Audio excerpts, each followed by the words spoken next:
February 2nd, Ushuaia, Argentina.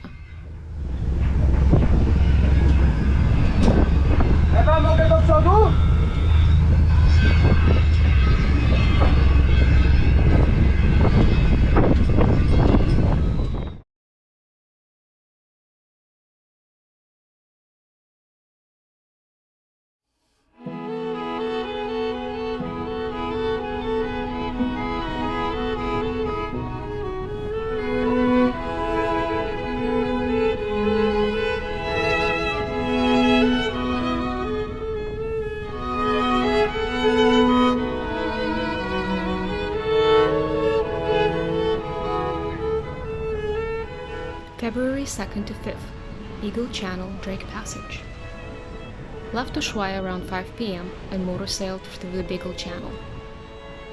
When I woke up on the morning of the 3rd, the boat was bouncing quite a bit, and David, JF, and Ben were vomiting violently. The ride was quite exhilarating. At one point, we got up to 10 knots for a minute. I was only able to be on deck or in my bunk. Any time in the cabin made me queasy, so I basically lived outside for 2 days.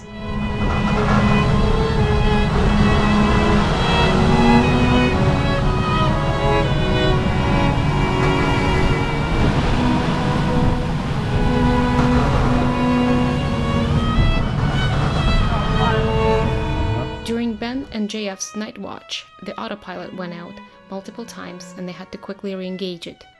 The moves were fairly easy, but if not done fast and correctly, it can be a dangerous situation. In addition, a big wave hit port side and broke most ropes on one of the kayaks. Voy swiftly performed a moonwalk in the raging storm to retie it. He got completely soaked and had to be rewarmed after. Christine cooking breakfast. Yeah, nice greasy fingers. And some more cooking going on over here. Cutting fruit. Yeah, there's Ben trying to walk upright.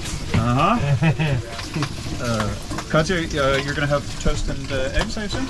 Sure. Okay, wonderful. So we've got 2, 3, 4, 5. Wait, 2, 3, 4, 5, 6, including you, Justine. Eggs. How many kayakers does it take to make breakfast on a sailboat? A few.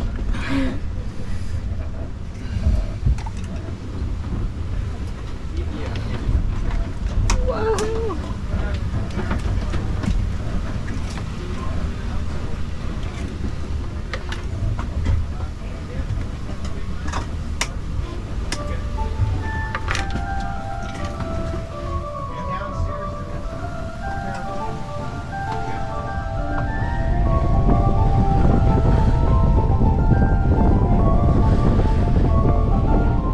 February 6th, Drake Passage.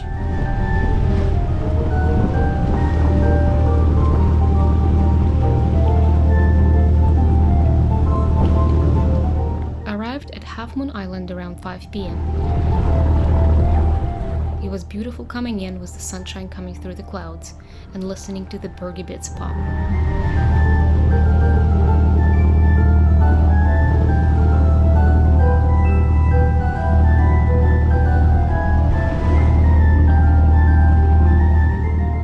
busy day tomorrow, time to go to sleep.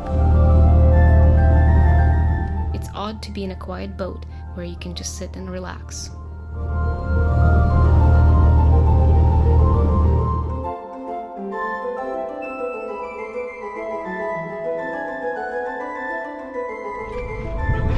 Yeah, absolutely. And catch up. Yeah?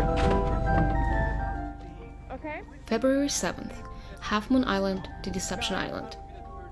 Okay, got it. Around 4 p.m. we found a place to stop near Bailey Head and hopped in our kayaks. The forecast had some wind but seemed manageable. We planned to paddle past Neptune's Bellows, around the headland, and into the bay. As we approached the point, the wind became wicked all of a sudden. Massive squalls kept crashing down from the cliffs, making the water boil and trying to rip paddles out of our hands. Suddenly, Justine started yelling that we needed to get off the water, pointing at a tiny cove right below Neptune's window.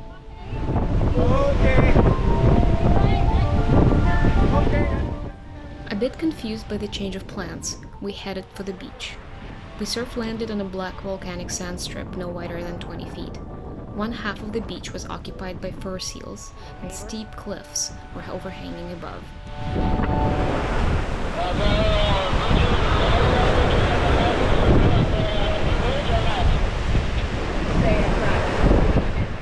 The wind was increasing by the minute, and the initial plan of trying to go around the point in 2 groups was quickly abandoned.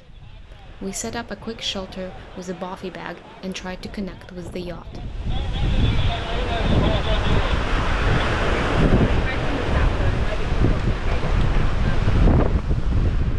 The radio signal was going in and out, and the sat phone was struggling. The intense noise and sand pelting the sides of the bothy bag made it nearly impossible to communicate.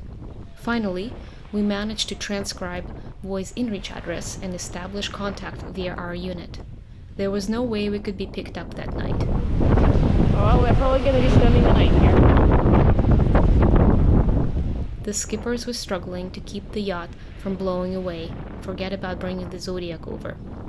We sent them a message that we could settle in for the night and then attempt to leave when the conditions improved. We tied the boats together, created a flatter spot for the shelter, and snuggled really close to keep warm. The wind was absolutely intense outside. We later heard it was up to 52 knots. Like we are on top of Everest or something.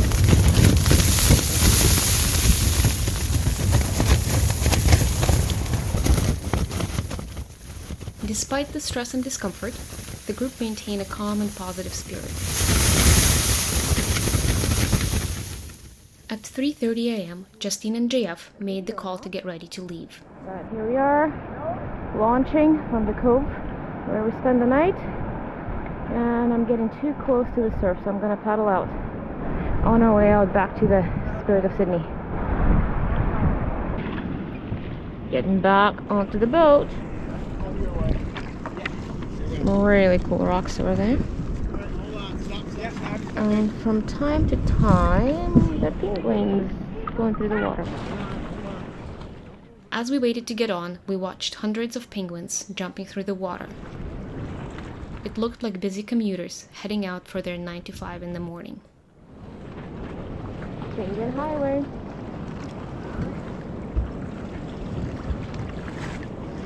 Coming through.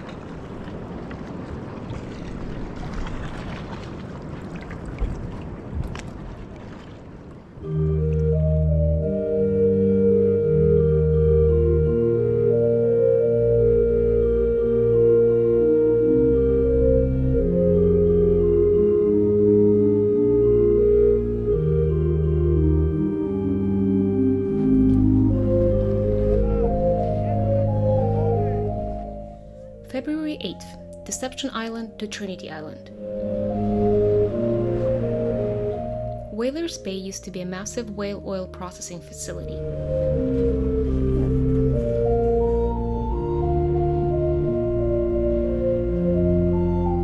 Now just a few collapsing buildings and rusty storage tanks.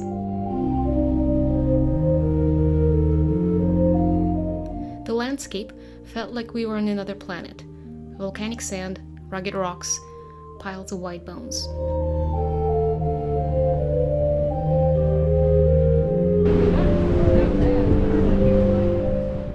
hiked to a distinctive gap in the rock range, Neptune's Window, the same spot where we had spent the night except from the other side.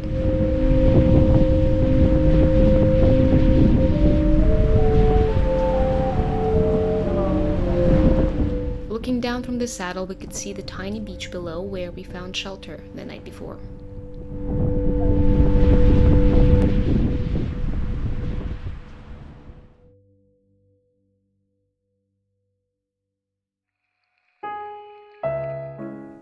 February 9th, Trinity Island, Mickelson Harbor. Last night we had a pretty rough ride from Deception across Bramsfield Strait. The wind was up to 46 knots and Voy and Eva were busy. Stuff was flying around the cabin and JF and David felt seasick again. We finally anchored in a bay on the west side of Trinity Island. Our only neighbor was a small iceberg that seemed quite stable, so Voy said, "No ice watch." We got the most luxurious sleep of the trip. We had a quick breakfast and headed out for our first proper paddle. It really feels like we are in Antarctica now.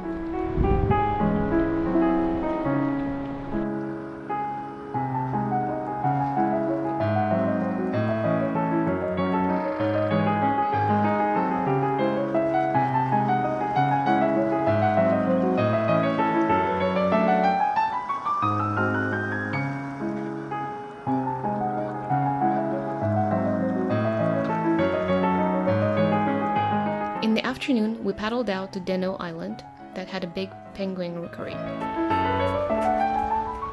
Sun came out and the landscape just went mind-blowingly beautiful.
February 10th, Bluff Island and Grand Passage.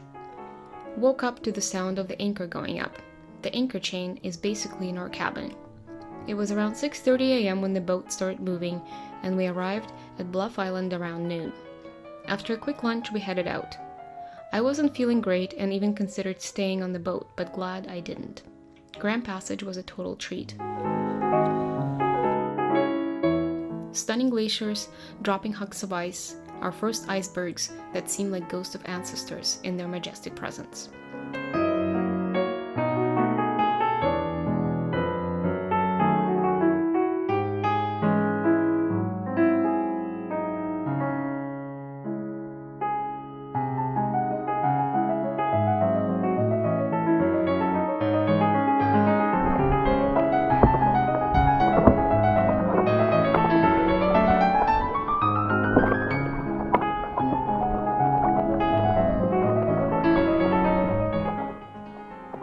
February 11th, Bluff Island to Enterprise Island.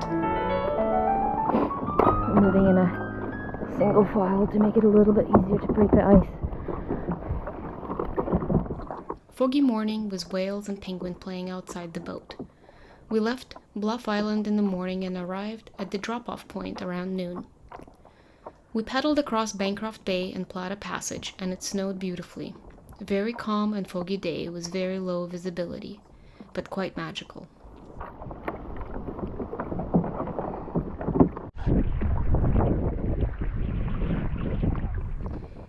When we got close to Enterprise, Voy and Eva requested another hour before we got on the boat. We spun around the bay a few times wondering, in frustration, why the hell we could not get on.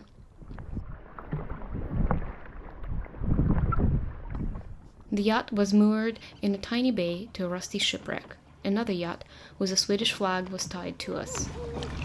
You need a key as well. No.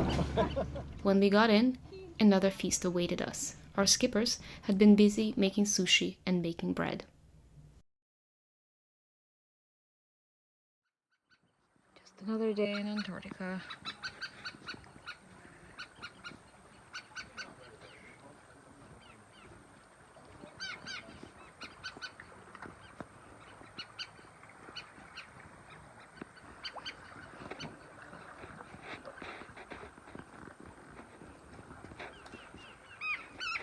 Some neighbors from Sweden. A glacier. And we anchored to a shipwreck.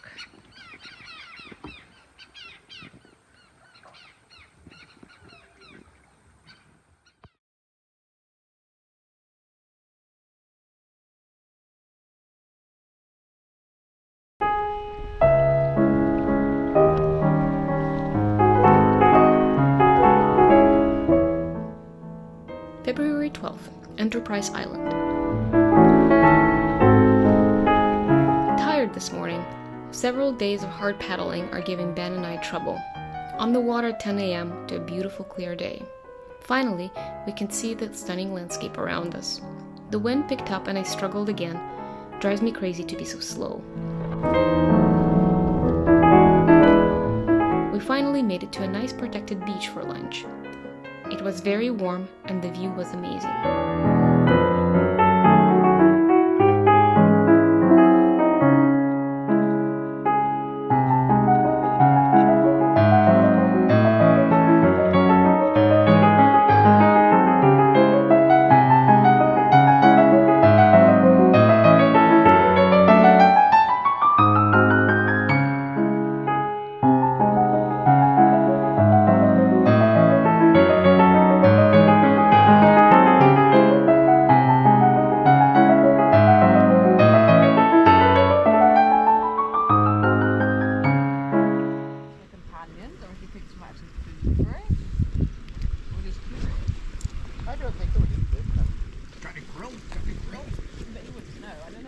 We had several neighbors, a Gentoo penguin, several fur seals, and a Weddell seal. Hopefully we'll have access to our boats.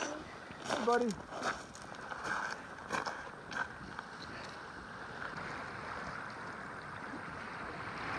Hopefully we'll be passed out. After lunch, half the group went further south. Louise, David, and I stayed and took a nice nap. He was walking pretty quick. How often do you get to nap on a beach in Antarctica? The paddle back was beautiful but uneventful. Almost dinner time, and we are quite tired. I'm going to try to paint a bit tonight.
February 13th, Enterprise Island to Orne Harbor to Cooverville Island.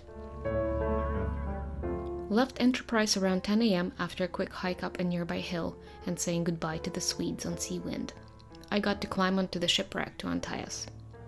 Beautiful sail through Wilhelmina Bay, total calm and sunny weather, whales, icebergs.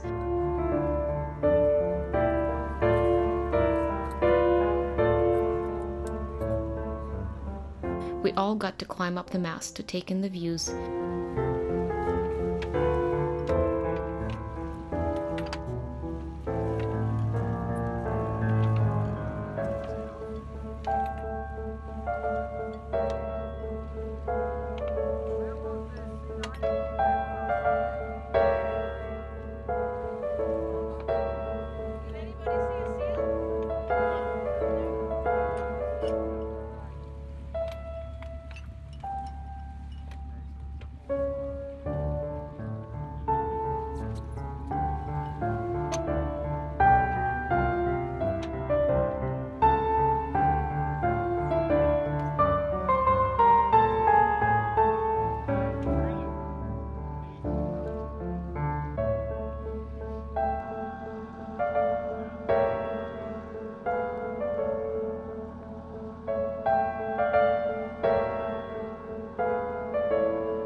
We anchored at Orne Harbor, and a couple of hours later, Bergy Bits and Brash Ice showed up. Todd, David, and Ben helped Voy and Eva to push the bigger stuff away. From time to time, the dinghy had to be deployed to push away the big boys. As the night progressed, the ice got worse. Big chunks came along with swells and required a lot of force to push away. I came up for my night shift at midnight and worked with JF to push away several scary ones. Contact!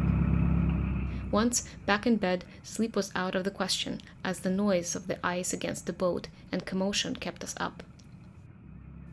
Around 3 a.m., Eva called JF back up as a very large berg showed up, and they could not push it with the dinghy. The anchor went up quickly, and we left the harbor just meters away from the berg.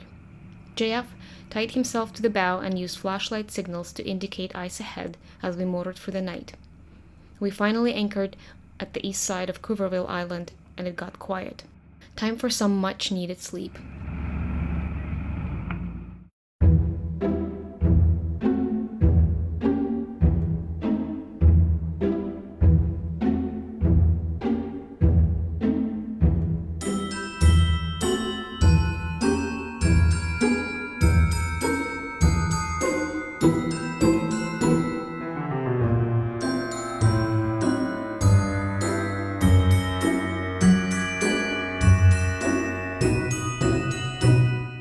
February 15th, Paradise Harbor. Last night we arrived at Paradise Harbor to find Aurora, a Russian yacht we had seen in Ushuaia, anchored there.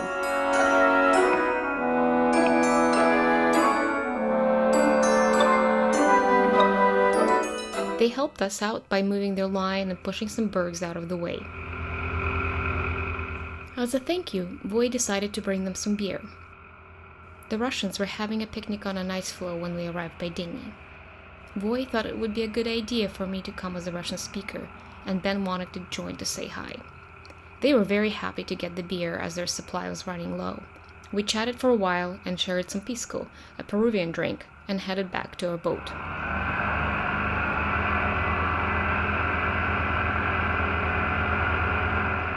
During the day we explored Paradise Bay. The weather was calm and the scenery stunning. Every next spot seems to be more breathtaking than the previous one.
Once we came back, we had a big meal of roast beef and vegetables made by Eva and packed for camping. We set up camp on a snowbank just above a small beach.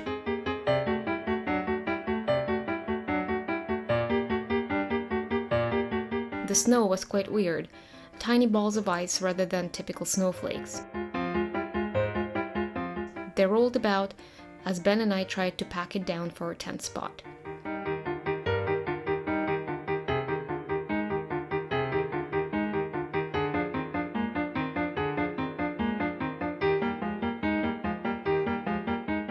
With the camp set up, we sat at a bar made of snow and had some drinks.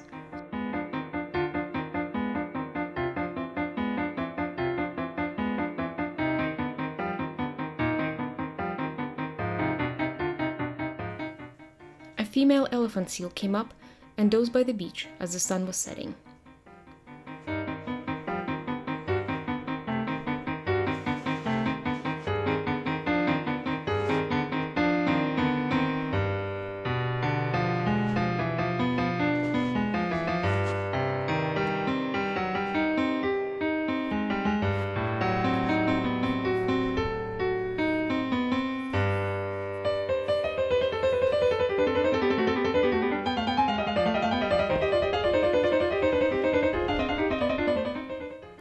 February 16th, Paradise Harbor.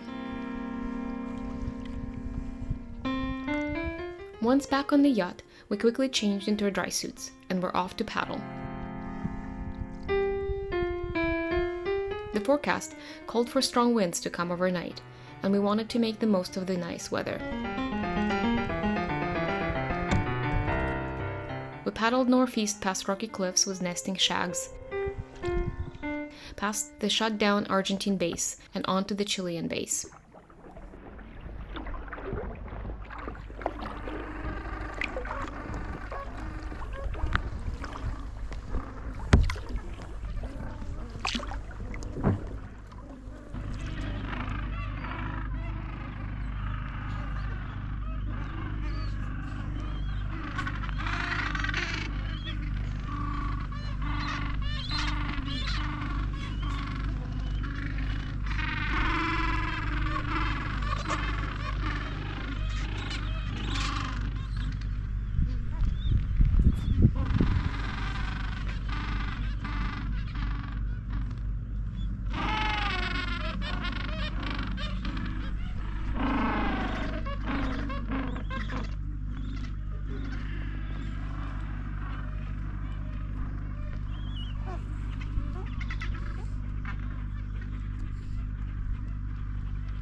We saw lots of baby penguins that hatched 2 weeks prior and spotted the famous white penguin.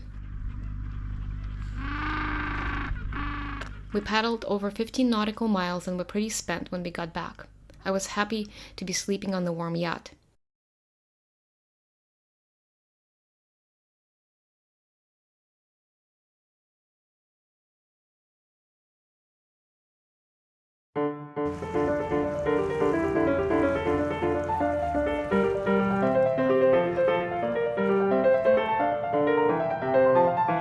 February 17th, Paradise Harbor to Vernadsky Station.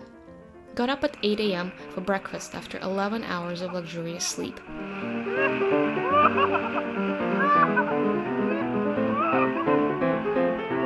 A quick Zodiac ride over to the Argentine base for a hike and some sledding. I only went down a short distance, it was very fast and the snow was hard. Ben went all the way and enjoyed it. The view from the top was spectacular and it was nice to see things from a different vantage point. We saw another white penguin. What a surprise. An interesting observation. The base was mostly painted and maintained on the water side, but the back was quite messy. Only the half of the roof that was facing the water was freshly painted. It looked like a movie set.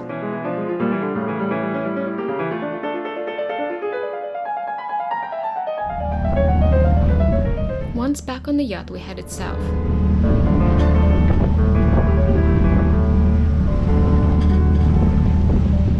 Ben was feeling under the weather, so we snuggled under the sleeping bag and napped for several hours as the yacht motored on.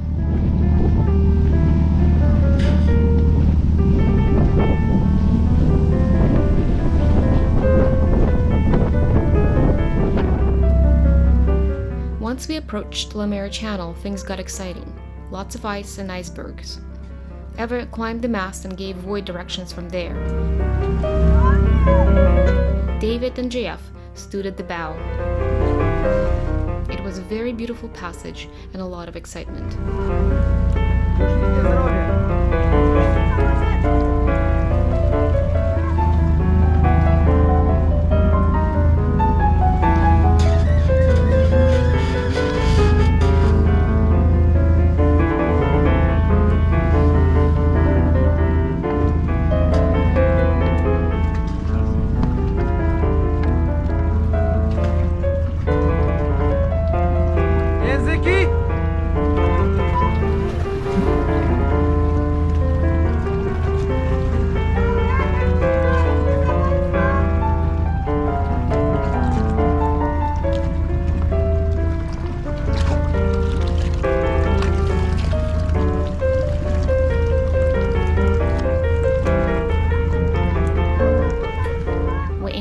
At Vernadsky, the Ukrainian base, next to our Russian friends from Aurora. Добрый вечер.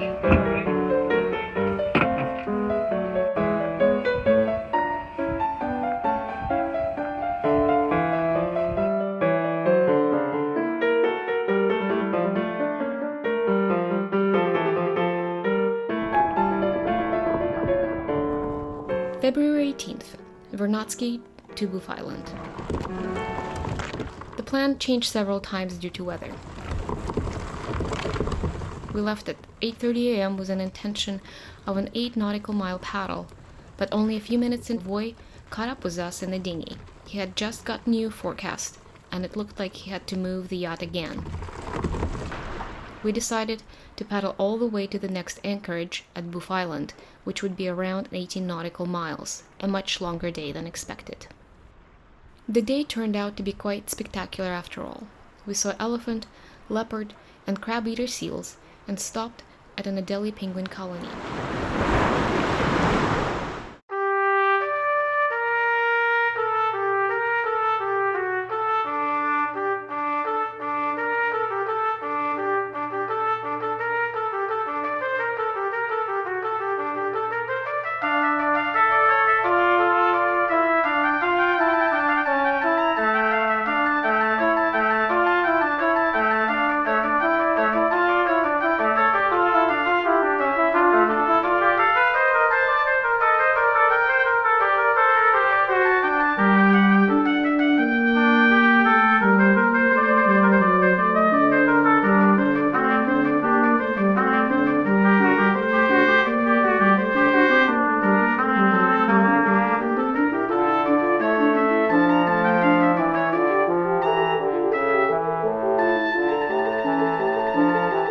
Beautiful time paddling through gentle swells surrounded by icebergs.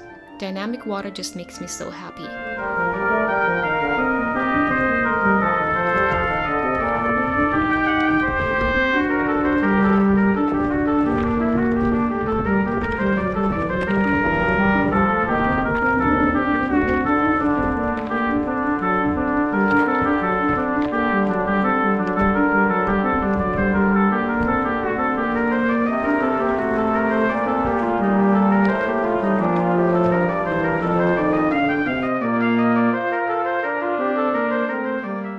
lunch at an Argentine refuge hut.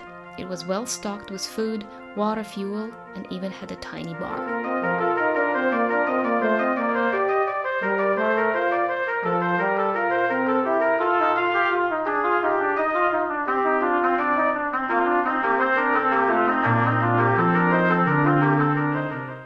After lunch, we paddled around the west side of Boof and had a sketchy ice condition.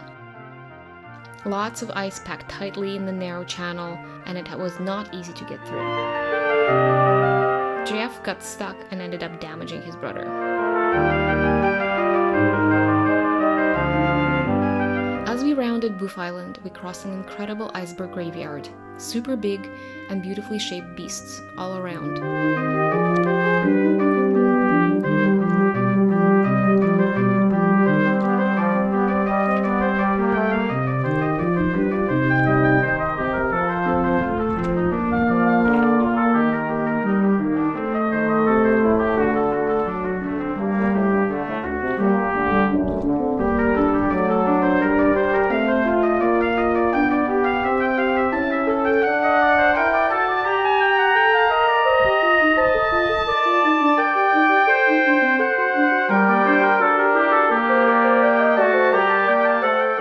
To the boat at 4:30 with a total paddling time of 6.5 hours and almost 20 nautical miles.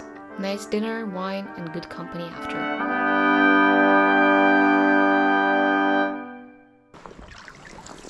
Sure do wish we could paddle through it. Well, how much of a reprimand are you going to get? I think pretty severe. I think I might be on the sailboat for the rest of the trip.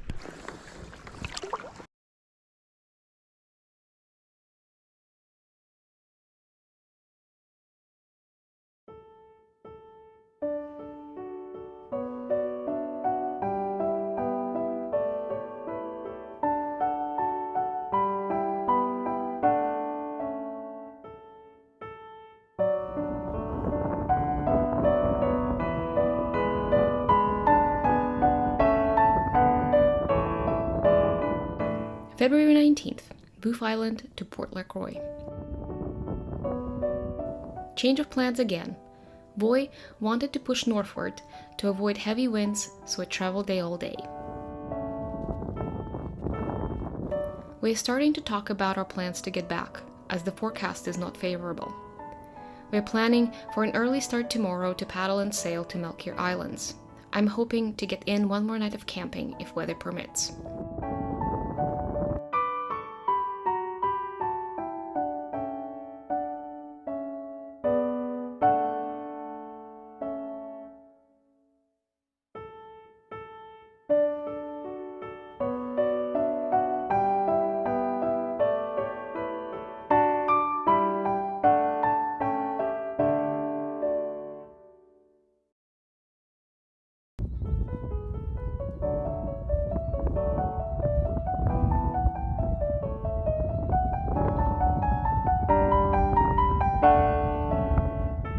P.S. We got to mail off our postcards at Port LaCroix. They don't allow visitors, but you can arrange stamps over the radio and then drop the cards off in a box to be delivered. After dropping off the cards, we explored the islands in a dinghy and got chased by a leopard seal.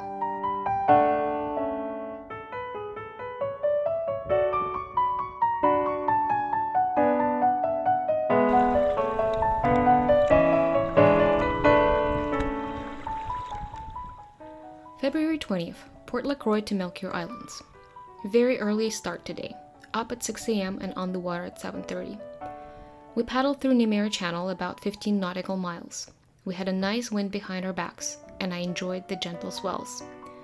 Saw a minke whale quite close.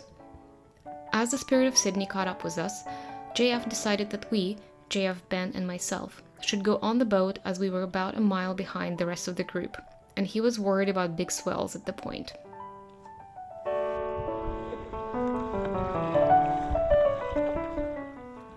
I was a bit disappointed to get off the water, but it worked out well in the end.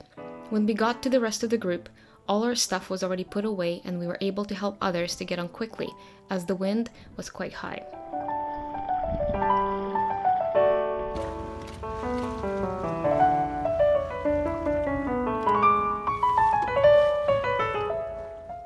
Once on board, we had luxurious showers, and I did a bit of laundry. As I got out of the shower, I heard agitation on the deck. We were surrounded by a pod of orcas. What a treat. Quite a big pod, 7 or 8, including babies. So cool. Ben got some nice videos.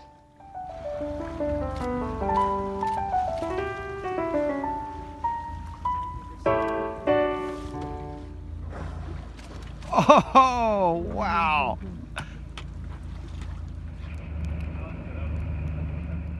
Now anchored at Melchior's in between 2 other boats. A Belgian couple in a tiny sailboat, and some Argentinians that Justine knows from a previous trip.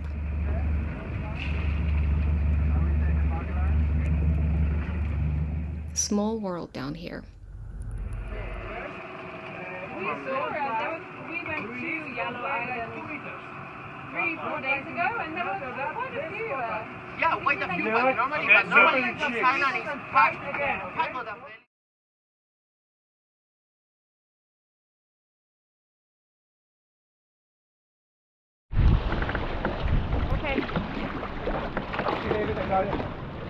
February 21st, Melchior Islands. Last day before leaving for the Drake. Went out for a short paddle in the morning. Ben did an excellent roll at the start. Okay, rock and roll.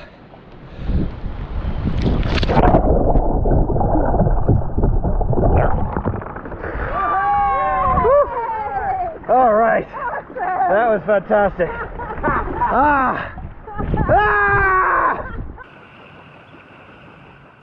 I decided to roll when we got back, but was not super successful. Came up on the 3rd try. Went for another and had to bail out. I guess that was my Antarctic swim. It's Nick! Yeah! Awesome!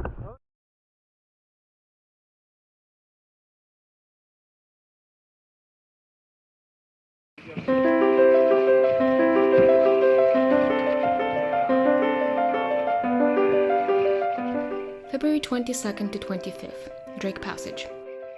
Left Melchior Islands around noon on the 22nd. The Belgians decided to leave as well.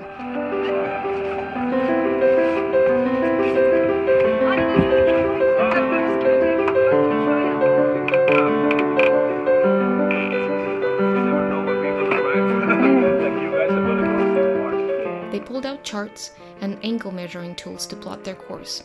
Apparently, they don't have an inReach either. Hardcore or foolish? Hard to say. I did think of them during the roughest weather.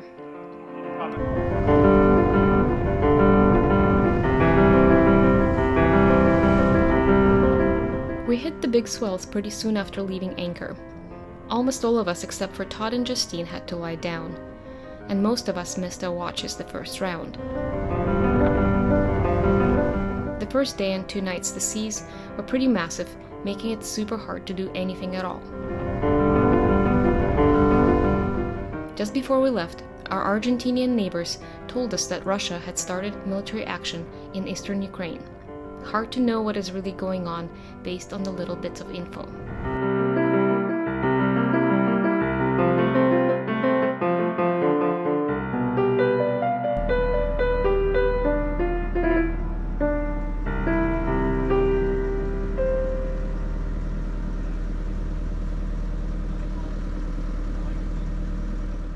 February 25th, Drake Passage. Today seemed to be a better day for all. I was even able to paint and work on my journal. We have not been able to turn the heaters on due to wind and swell, so everything is quite damp inside. Hopefully, we will be in Beagle Channel tomorrow and will be able to dry our stuff.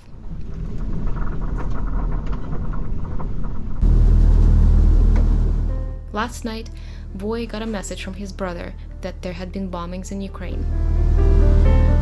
I'm quite worried about the family and hoping to call home when we anchor.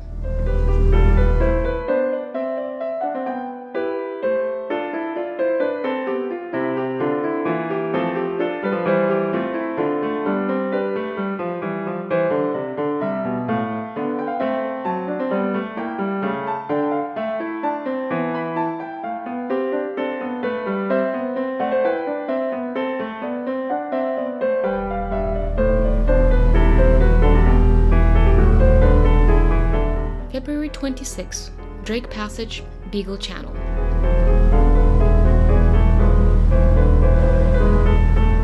Beautiful skies during the night watch, not a cloud and so many stars. So Betelgeuse, Sirius, Venus, Mars and Mercury rising.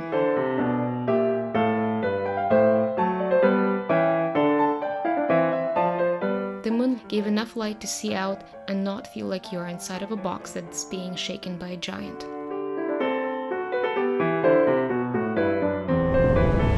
First sight of land around noon, so exciting. The seas are flat, sun is shining, decent wind, and we're just a few hours from anchorage. I'm hoping for one more day of paddling and even a night of camping, but it is hard to make plans here.